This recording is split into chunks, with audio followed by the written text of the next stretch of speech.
Hola chicas, ¿cómo están? Bienvenidas una vez más a nuestro estudio bíblico de esta semana.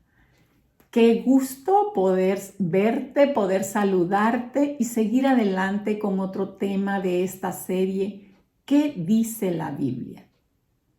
Hoy iremos a ella para estudiar acerca de la vanidad. Y me gustaría comentarte que la Biblia, cuando se refiere a esta palabra, se refiere como algo que es vacío de valor y de sentido.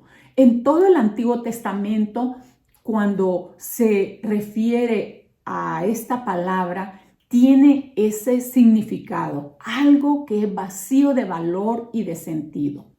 Y se usa el término Hevel. Y este término contiene la idea de algo que es vaporoso, de algo que se esfuma.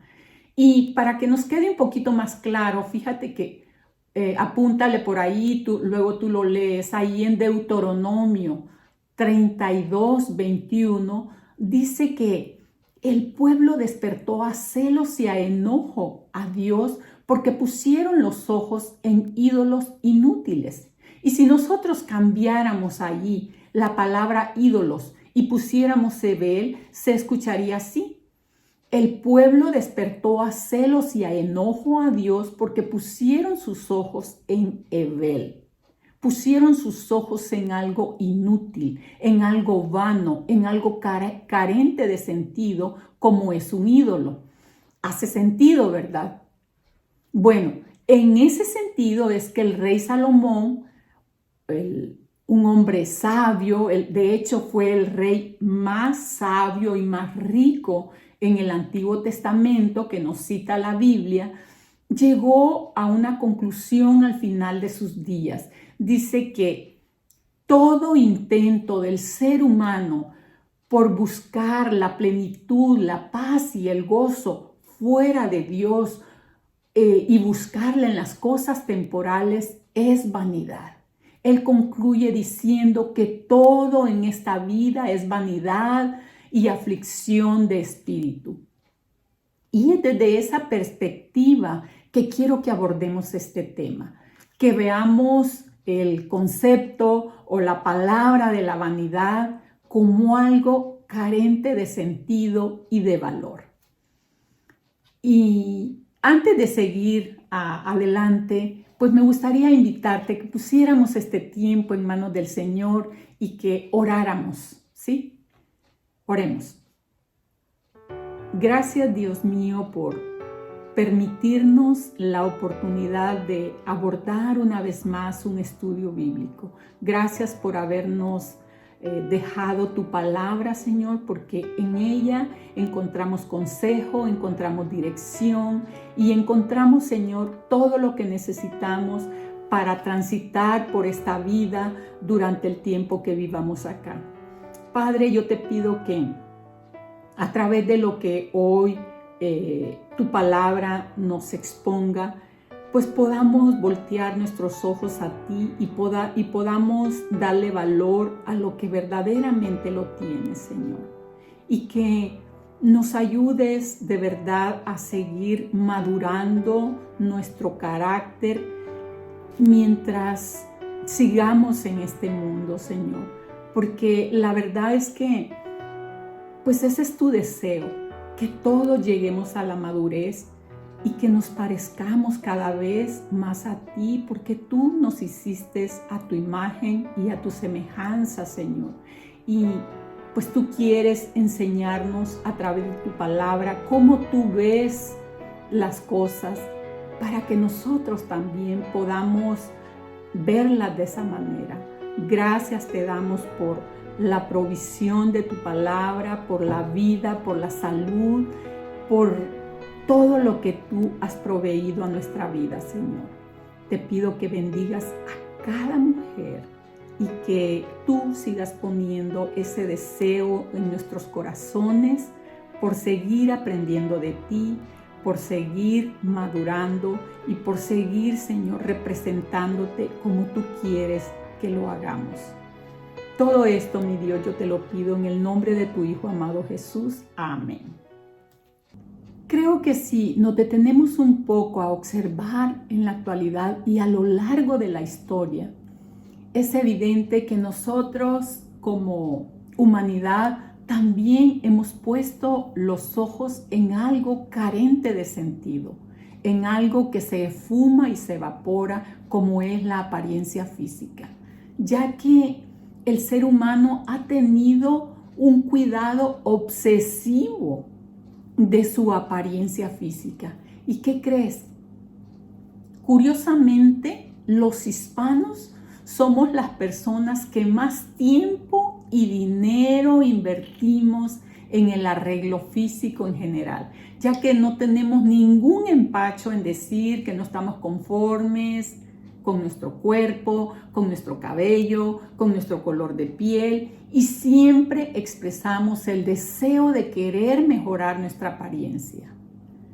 Y hay ojos que nos miran, hay compañías que nos estudian, y esa es la industria que se dedica a la cosmética. Ellos saben que estamos dispuestos a invertir dinero y tiempo en todos los productos que ellos puedan generar, y es por eso que ellos hacen grandes inversiones en este mercado, porque saben que sus inversiones serán seguras y aparte sus ganancias serán generosas.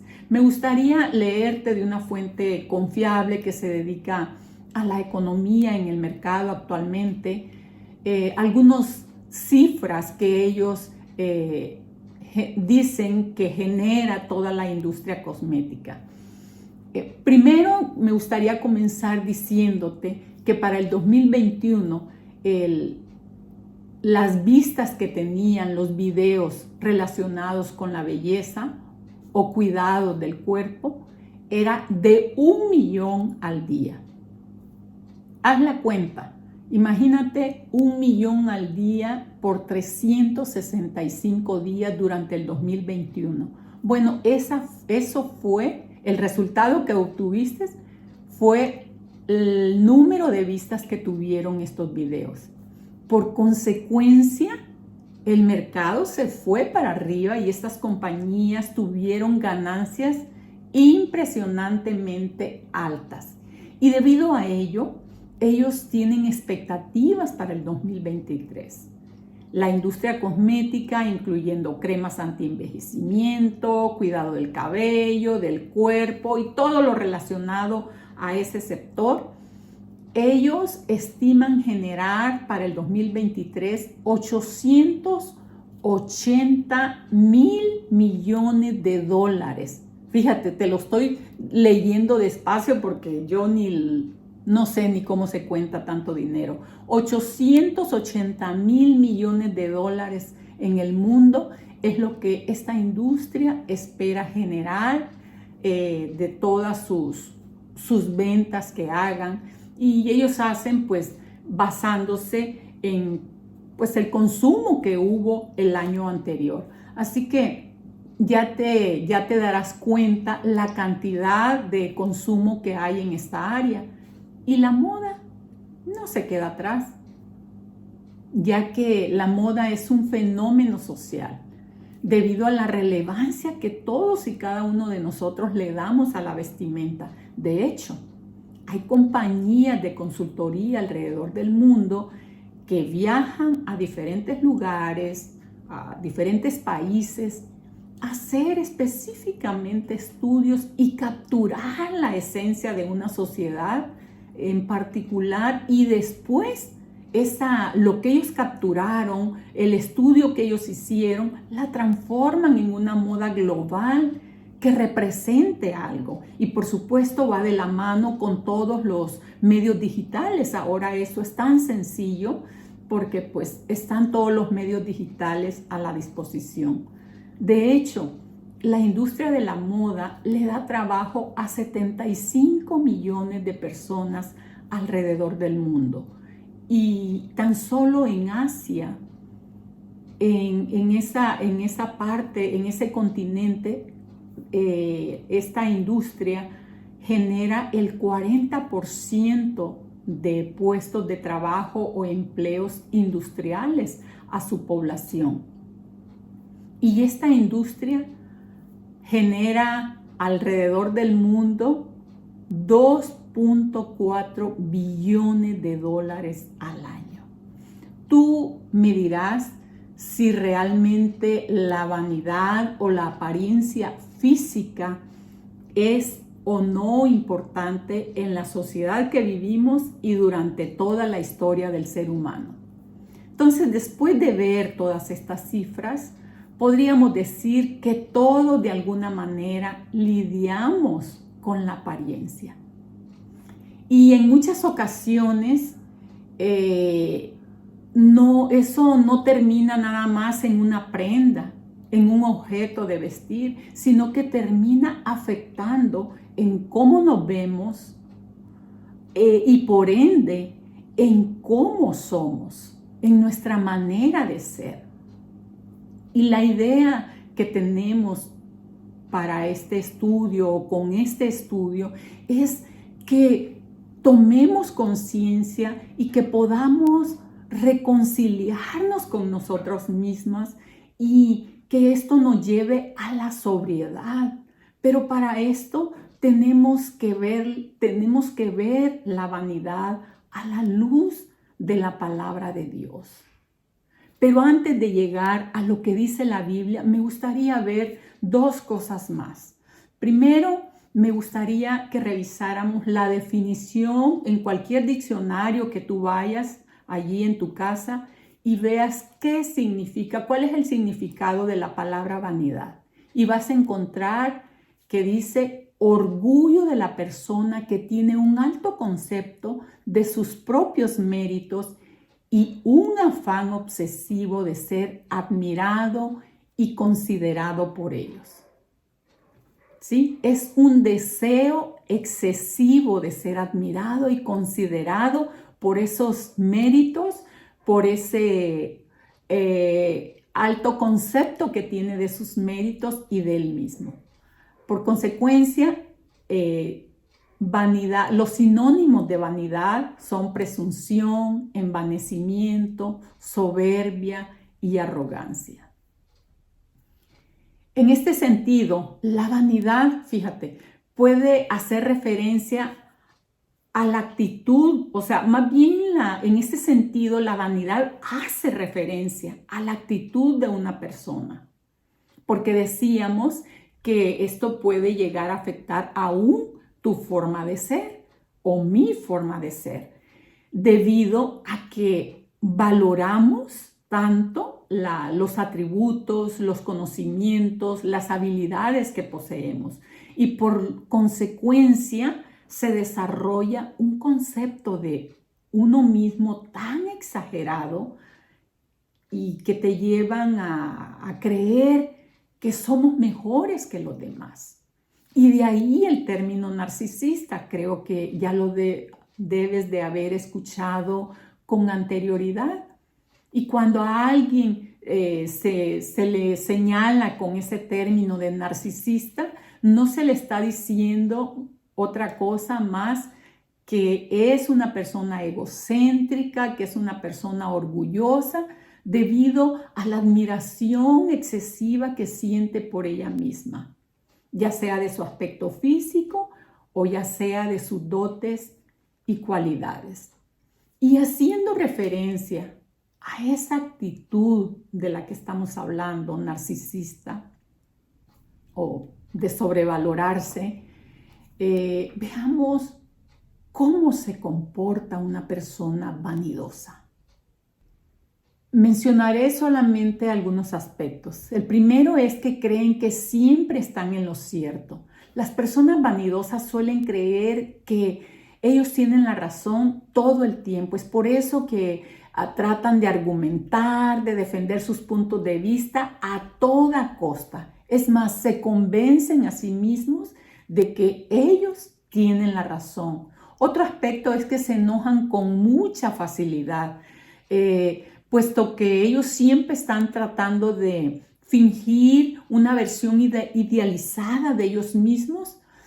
Es muy difícil comunicarse con este tipo de personas sin que surjan fricciones, porque pues como ellos tienen una idea, un ideal de su persona y si les contradices, pues es difícil no tener fricciones.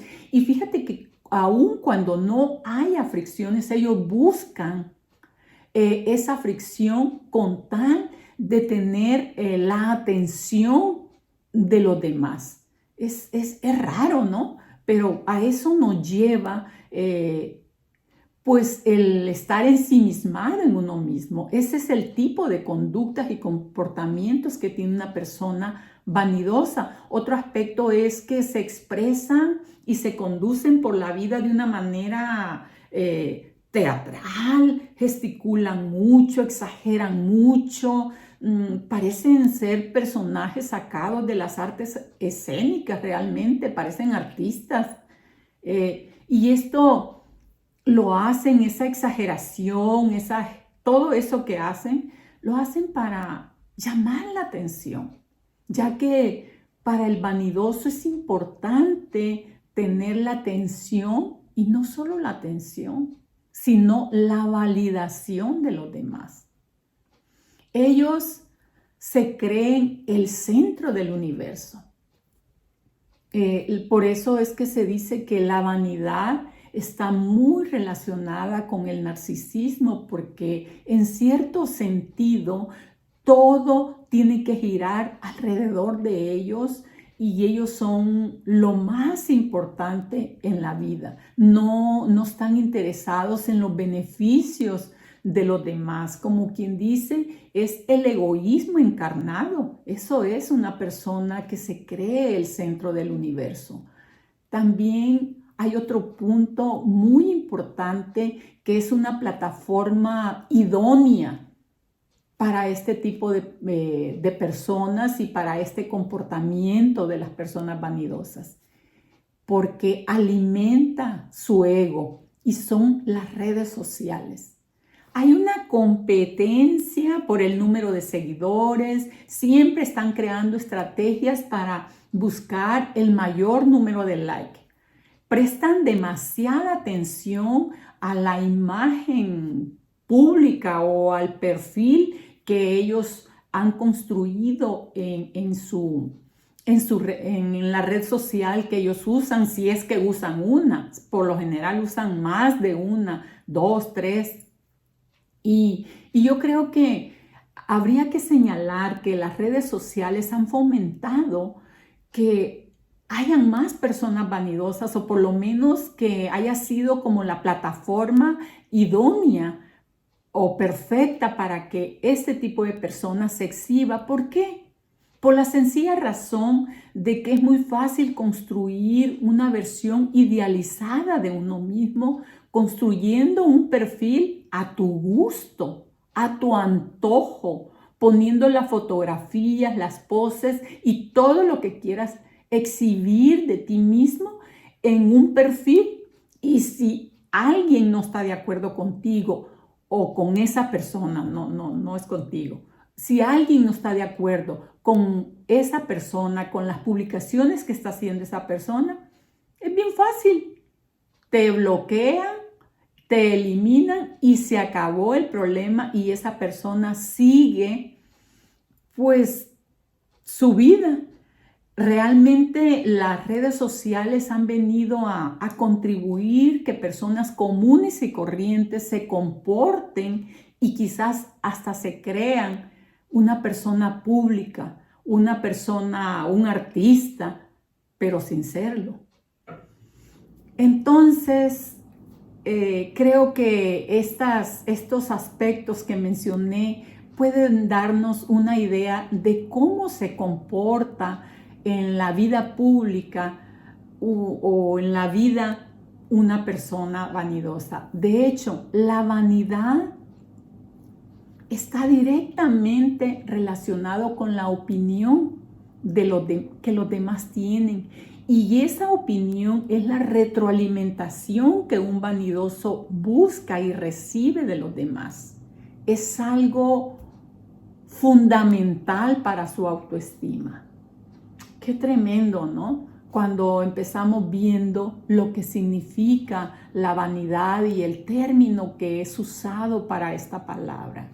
Entonces, como podemos ver, la vanidad es un rasgo de la personalidad bastante frecuente y que suele ir muy relacionado con el narcisismo y el delirio de grandeza.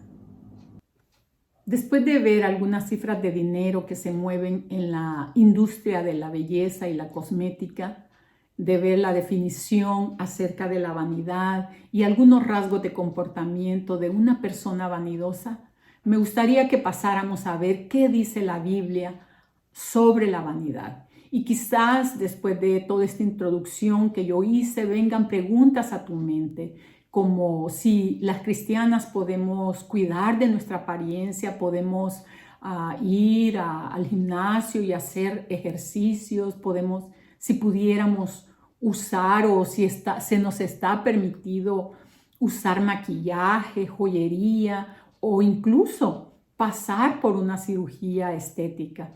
En fin, son muchas preguntas que pudieran venir a tu mente debido a las diferentes interpretaciones que se le dan a algunos pasajes que están en la Biblia y que yo estaré citando a continuación.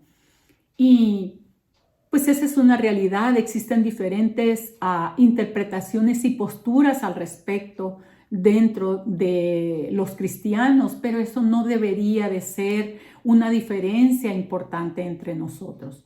Pero lo que sí yo quisiera estar segura es de que nuestra enseñanza no vaya más allá de lo que la palabra de Dios realmente dice.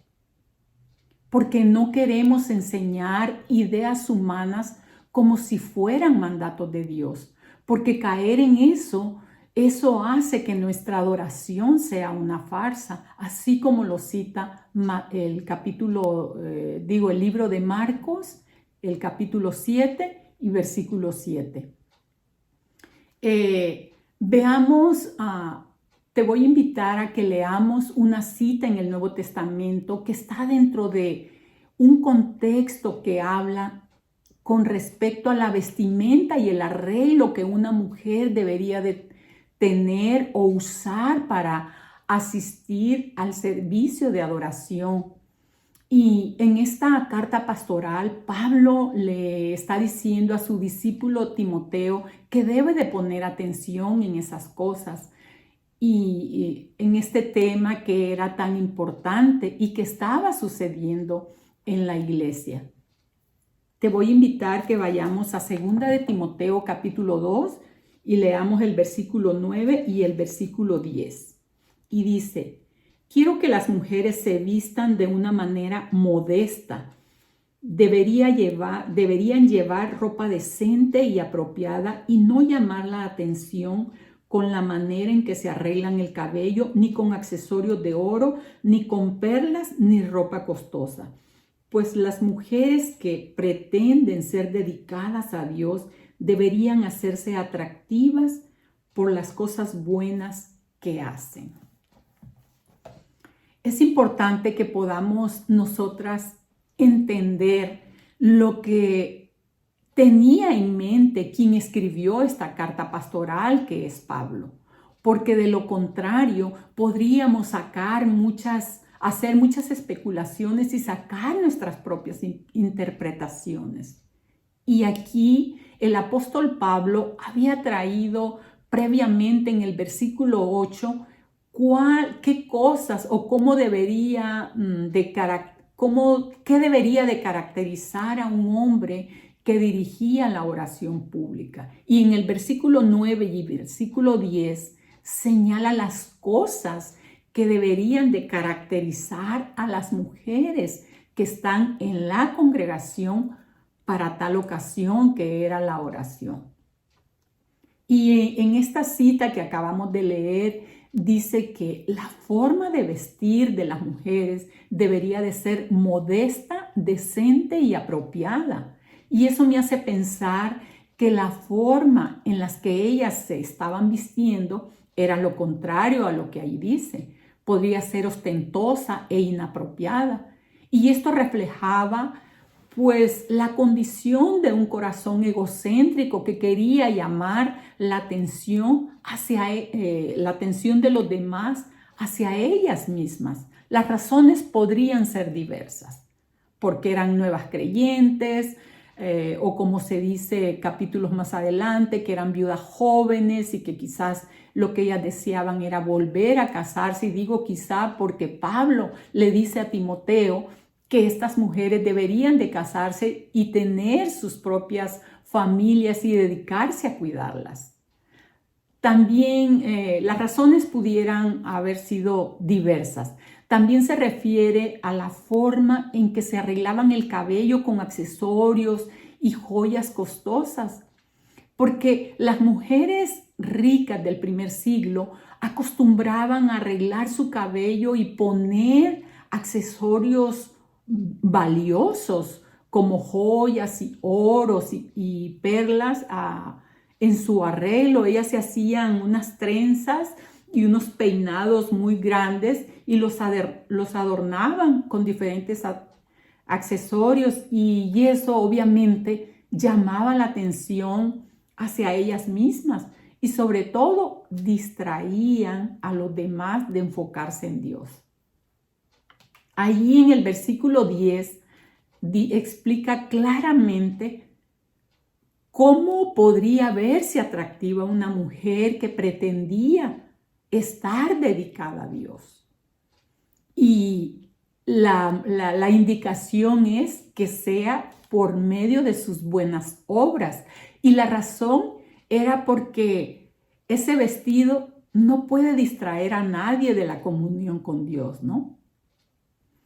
Y más adelante haré las aplicaciones pertinentes, pero me gustaría que me acompañaras a otra cita allí en Primera de Pedro, que hace referencia a lo mismo, al arreglo, a la vestimenta de la mujer, pero en un contexto diferente. Es en el contexto de cómo una mujer cristiana puede o debería complacer y vivir y servir a su marido.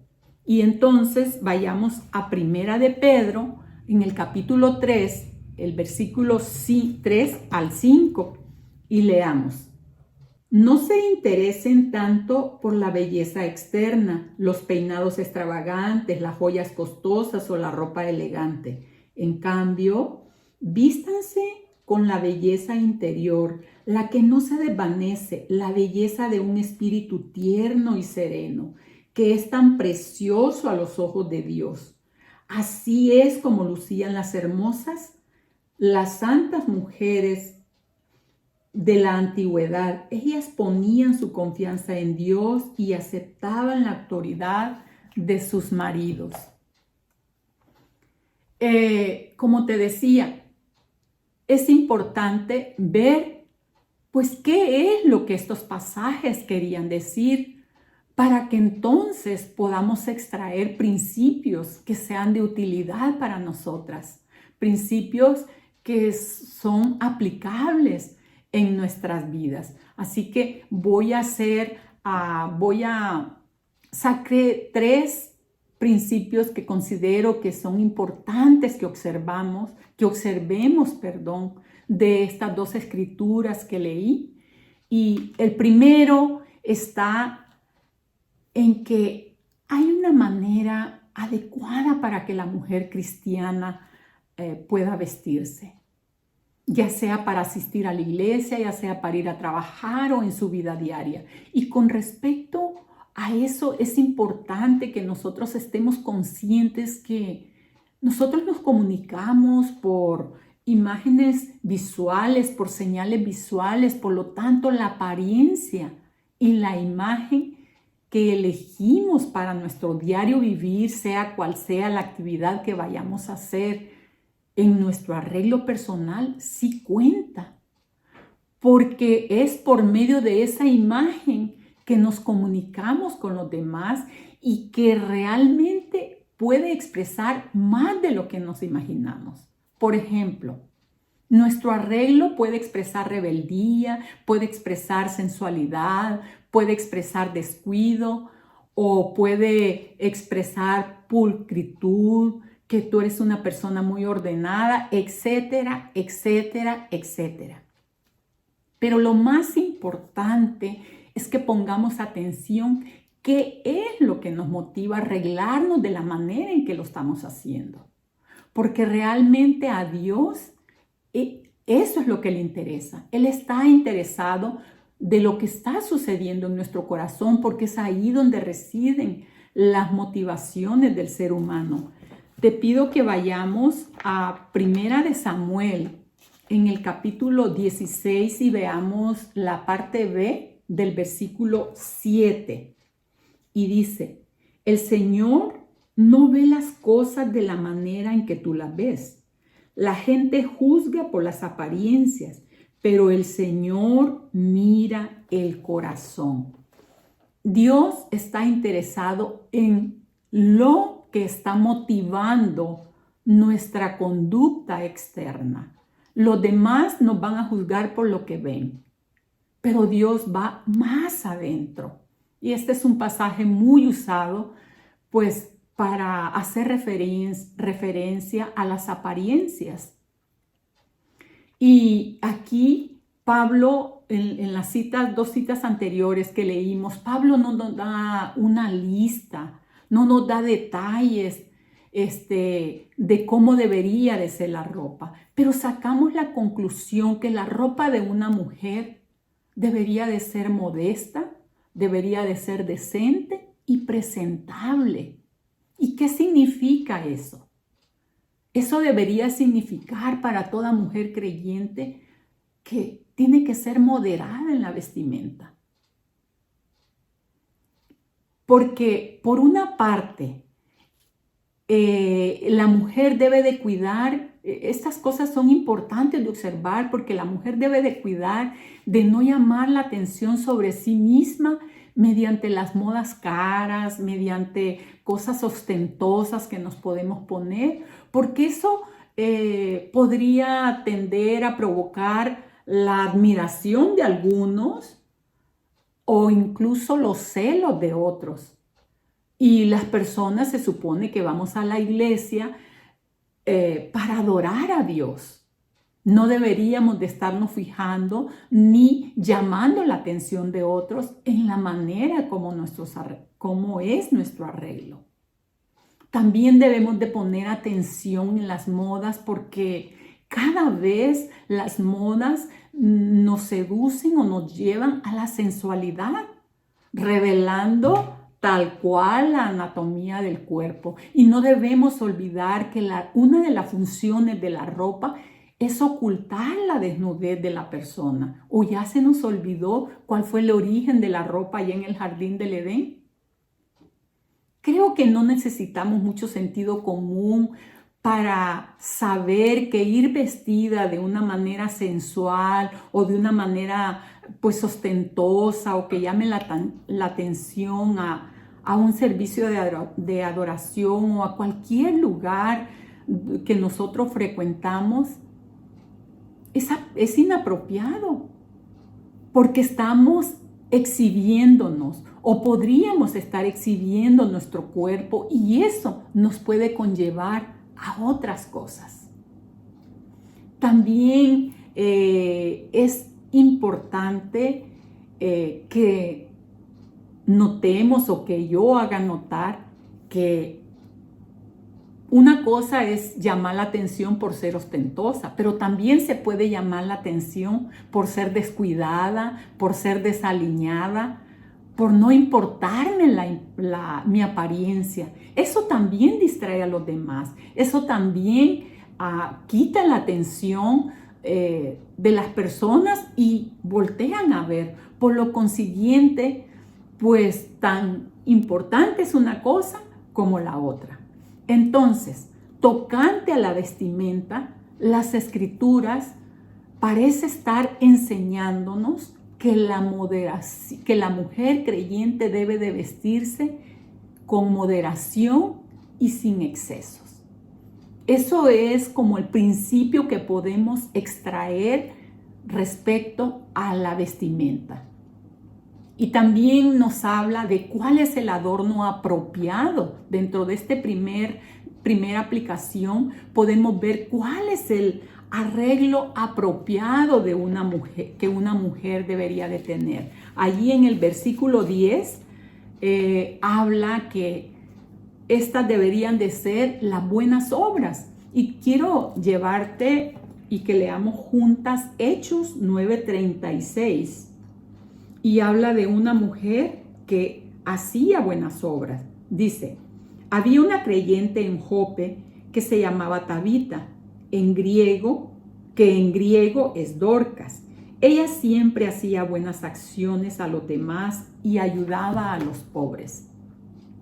Esta mujer pues hacía ropa, dice, cosía, y supongo yo que la regalaba a quien ella deseaba o la regalaba a las viudas o a los que necesitaban. Y a esas buenas obras es a las que Pablo se está refiriendo, porque este tipo de vestido no causa envidia, no causa celos, no distrae a nadie. Al contrario, inspira a los demás a seguir ese ejemplo. Y yo creo que es muy importante que nosotras como creyentes entendamos lo importante que son las buenas obras, porque esto trae equilibrio a una sana doctrina, porque no podemos quedarnos nada más con la enseñanza, sino también tenemos que tener buenas obras como lo hacía Tabita. El segundo aspecto o segunda aplicación que quiero hacer con respecto a la vanidad, creo que es el gasto. Y esto aplica tanto a hombres como mujeres. A todos los hombres cristianos y mujeres cristianos aplica este principio. Yo creo que debemos de preguntarnos, ¿cuánto gastamos en ropa? ¿Es necesario todo lo que adquirimos? Deberíamos de ser más, ¿cómo se dice? Racionales, más moderados en la manera que gastamos. Porque según lo que leímos ahí en Timoteo, en Primera de Timoteo 2:9, dice, me da a entender a mí que es un mandato, dice, ni ropa costosa, que no debían de llevar accesorios ni cosas de oro en el cabello, ni ropa costosa. Eso me habla a mí que no es opcional, sino que es un mandamiento. Y quizás pudiera parecerte exagerado, pero pues es así. Yo creo que nosotros como creyentes tenemos que tener cuidado con el consumismo, porque no se trata de que si tenemos o no el dinero. No puede ser, se puede entender que los que no conocen a Dios, los que no observan lo que la palabra de Dios dice, vivan de esa manera, pero no los creyentes. Porque los closets de algunas mujeres creyentes parece la extensión de una tienda de ropas. Y la pregunta es, ¿por qué actuamos de esa manera? ¿Será por orgullo? ¿Será porque nos gustan los elogios y que nos digan que qué bien nos vemos, que tenemos un buen gusto, que qué bonita es nuestra apariencia? Creo que si reflexionamos, esto debería de guiarnos a hacer una mejor elección de cómo gastamos el dinero en cuestión de vestimenta, en cuestión de arreglo. Porque nosotros no podemos ir por la vida imitando como la gente que no conoce a Dios vive. Acompáñame a leer Romanos 12:2. Dice, no imiten las conductas ni las costumbres de este mundo, más bien dejen que Dios los transforme en personas nuevas al cambiarles la manera de pensar. Entonces aprenderán a conocer la voluntad de Dios para ustedes, la cual es buena, es agradable y es perfecta. Yo creo que esa es la indicación, que no imitemos conductas, que no vivamos como la gente que no conoce a Dios vive. Al contrario, que podamos tener un entendimiento de acuerdo a la palabra, o que vivamos de acuerdo a ese nuevo entendimiento que hemos adquirido.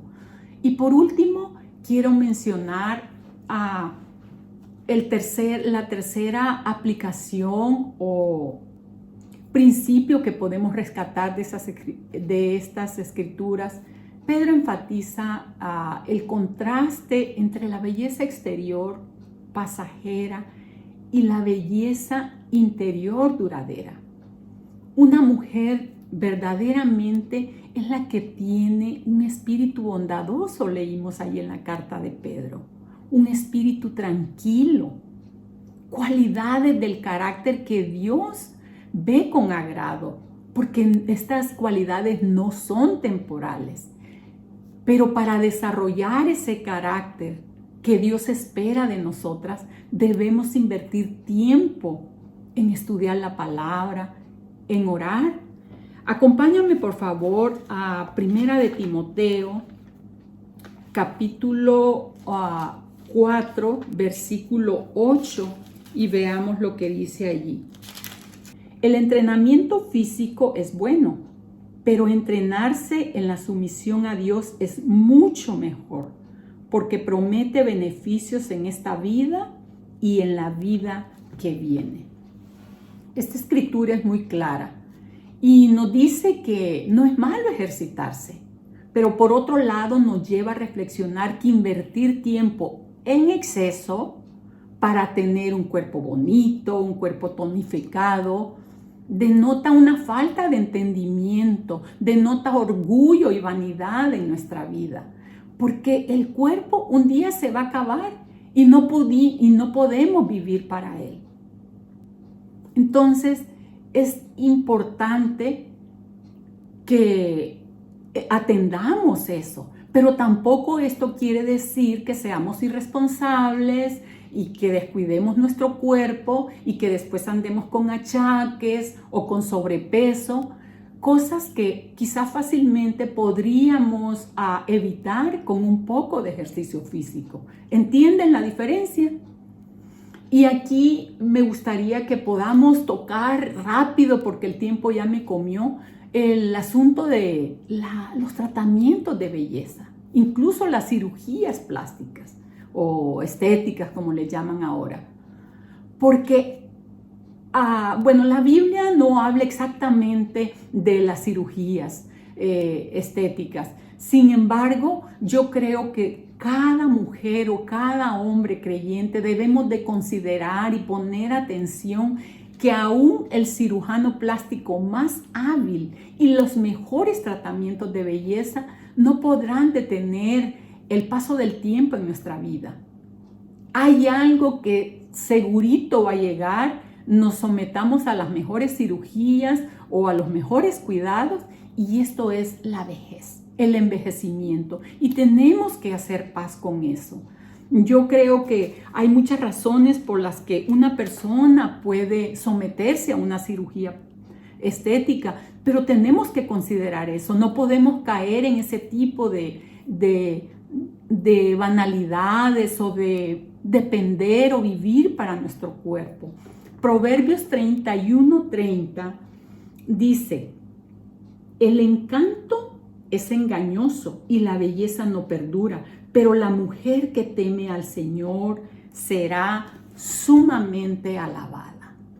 ¿Qué quiere decir esto?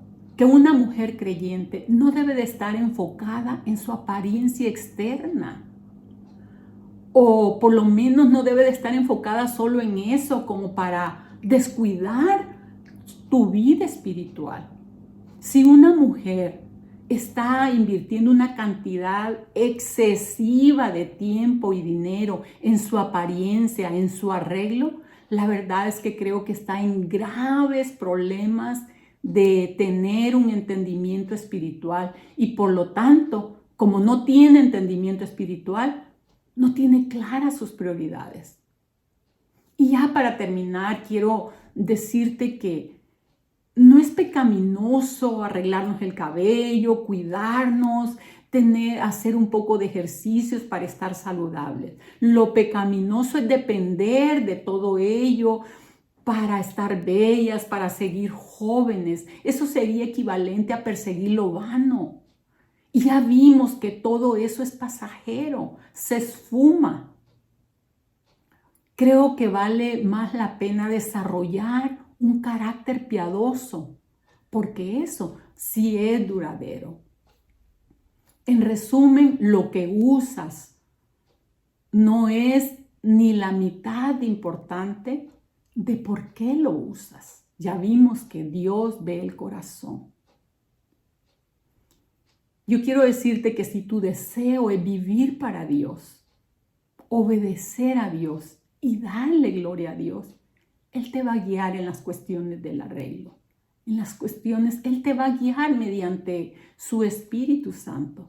Porque no hay nada de malo en arreglarse y en cuidarse, siempre y cuando se haga de una manera modesta.